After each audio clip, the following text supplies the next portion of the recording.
karapatan ng bawat batang Pilipino. Isa, masilang at magkaroon ng tinalan at nasyonalidad.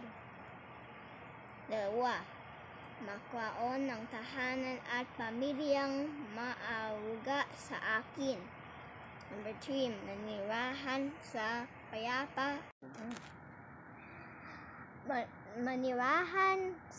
payapa at tahimik na lugar. 4, magkaroon ng sapat na makain, malusog at aktibong katawan. 5, mabigyan ng sapat na edukasyon. 6,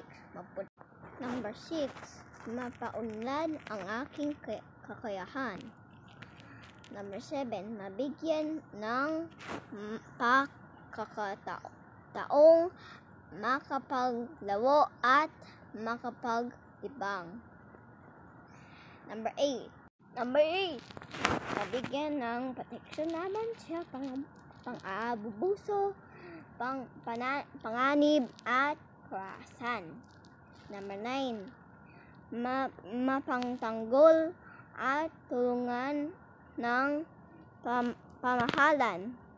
10, makapagpahayag ng sariling pananaw.